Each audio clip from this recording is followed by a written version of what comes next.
I'm joined with Sven after the unfortunate defeat to 100 Thieves. Sven, it was a really close, back and forth. Especially that game five seemed like it was going your way. I actually changed who I wanted to request for 100 Thieves because I thought they were going to lose, and then they ended up winning. You have a lot of experience, especially you've been playing since 2015. What what goes on through your mind after you go back into that locker room and like first of all what's being said? Are the coaches talking? Are the players talking? Is it pure silence? Like what happens back in the locker room? I mean, you go back and it's like what you would imagine. There's dead silence. Everyone's in their own heads. You're thinking about, what did I go wrong? What did my team go wrong? What should I have done differently? You have this like feeling of regrets and what if I did that? And what if I did this? And all these kind of feelings. You think through the whole split, and that's like what goes through your head. And then usually the coaches and the managers say something like, "Thanks for the year, guys. I think despite the result, I'm proud of you guys." Blah blah blah. That kind of stuff. Is this I guess how do you as 2024 Sven take a loss like this compared to 2015 OG Niels who makes it to the finals and he loses on game five to a pentakill in his first split in the EULCS. How different do you take it now that you're 10 years into the game? I mean, it's all about expectations and goals, right? It's like the moment, let's say I start my career, right? I make EULCS finals, we lose.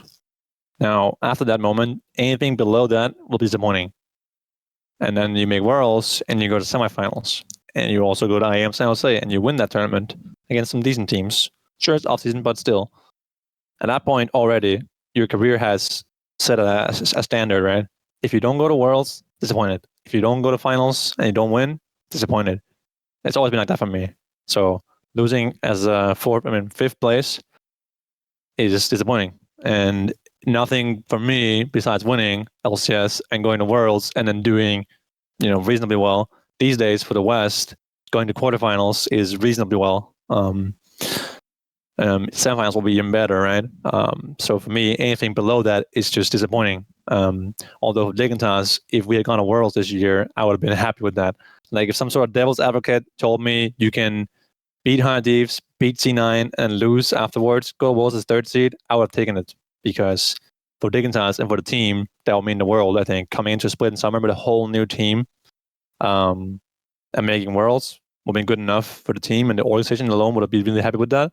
So I would take that deal.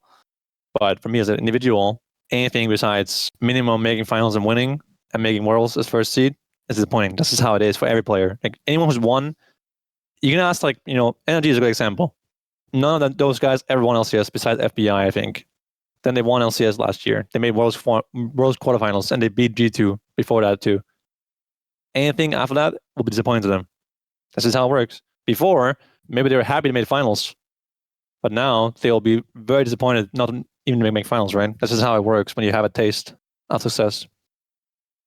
Is it the taste that keeps you going? We've seen players like have a lot of success, and then as soon as they stop having success, it's just like a downward slide. But you're one of the players who had really high highs in Europe, came to TSM, didn't do too well. It was okay, but according to your expectations, like you didn't make Worlds those 2 years, and then you go to Cloud9, you start winning again. And Yeah. then I guess the question is like, is it the drive to win that keeps you going? Because you've been playing for like 10 years now. Yeah, it's a passion and a dream to win Worlds. I know these days a Western player saying we can win Worlds is unrealistic, but back when I was in G2 and even Origin, we really thought we could win Worlds. Obviously, that was during the height of the Korean dynasty, and like T1, for example, or SKT at the time, and Samsung Galaxy were unbeatable teams. But we truly believed we could win Worlds back then, right? And I still play and practice every day for that goal, and I will not stop doing that until I retire one day. I still have the drive, I still have the passion, I still love playing the game, both scrims, both stage games, solo queue. I do have my opinions on any solo queue specifically, but I still want to compete. I still have the drive, the passion, and I give my everything every day in scrims. And whether it's a draft meeting or it's a morning meeting or it's a review, I always give my everything. So I love competing, and yeah, that's it for me. It's just a passion. It's work combined with your hobby, that's like the best combination, I think, to keep you going. And I truly believe one day you will win worlds. And sounds like complete, what do you call that? Like delusion. But if you stop believing, you'll never make it, right? People That's also it. thought the X could never win worlds. So, it's all about believing. One day you'll make it. That's exactly what Mickey said when I asked him, like, you guys keep losing, and I think this was after they lost the G2. You're very close so many times, but you lose. And he was like, every time I just have to be delusional. Like otherwise, what's the point? You just have to be delusional and just think you're gonna win every single time. So it's cool to see you, echo that sentiment. It also feels a little bit bittersweet on Dignitas. I'm a Shopify fan, and both splits, it seemed like we were getting better towards the end, but it was a little too late. And it feels like you guys only had one split together. You, Speaka, Licorice didn't even play last split. So I feel like you guys Yeah. really needed that time to ramp up. And as you were ramping up, like the first 3-0 against 100 Thieves versus this game, so you guys were playing a lot better. If you just had a little bit more time, like it feels bittersweet that you didn't have more time to gel as a team, to click, like you were saying in your post game interview. Yeah. It was what you've shown a lot of dedication to North America since you've came to North America. Um, is it like do you see yourself staying in North America and continue to compete, especially with the changes coming next year, or is it like you don't mind going up any place? When I first came here, I didn't actually want to come here. I came here only because Mithy had a lifelong dream of playing in TSM ever since he played versus them at Worlds and heard the TSM chance. And I want to play with Mithy because my career started with me choosing Mithy over Yellowstar and Origin over Fnatic. And I don't regret that choice for even 1 second. Not back then, not now. And at that point, I felt like I made 5 finals in a row in LEC. We won 3 of them in G2. Our team kind of had reached its peak, I think, at that time. We could have obviously, in hindsight, changed topside to an European team and had something like maybe Jankos Wundra. I don't know. Who knows, right? But I followed Mithy because I wanted to play Mithy above all else at the time. And then after a year in TSM, I wanted to go back to EU, but I didn't have the opportunity to do so because TSM had me on contract and they wouldn't let me leave. And then after the second year in TSM, my value as a player dropped down a lot. I couldn't find a good team in EU. And then C9 came to me out of nowhere. They're making a lot of changes to their team, placing their entire bot lane, placing their entire top side. Most of the top side, I think. I actually don't remember exactly. Yeah, changing jungle and bot lane, I think what it was. And I thought, yeah, this is my best chance to play in a good team again. And I did. And every year after that, it kind of just played off of that, right? I never had a good chance to go back to another team, but in the past, if I had a good opportunity to go back to EU and a good team, I would have taken it. I don't really care so much about the region. I just care about competing at the highest level. And it sounds delusional in hindsight, but when I left G2 to go to TSM, I didn't necessarily think it was less competitive. So, but yeah. All right. Tomorrow's series is between FlyQuest and Cloud9. Who do you have taken that? No, Cloud9, Team Liquid. My God, my brain's somewhere else. Yeah. Who do you have taken it? I think Liquid, but I think it's close. I do think that Fly and TL currently are the 2 best teams. I think the players are going to go this way. I think TL beats Fly. It's going to be a close series. I think 3-2 maybe. 3-1 perhaps. I think C9's going to beat 100 Thieves pretty convincingly. In lower brackets, C9's going to lose to whoever they face, I think. And then TL's going to beat Fly in finals. I think that's what it looks like, but I'm not sure. I do think that Fly and TL are like a slight bump above C9, who's a big bump above 100 Thieves. So we'll see.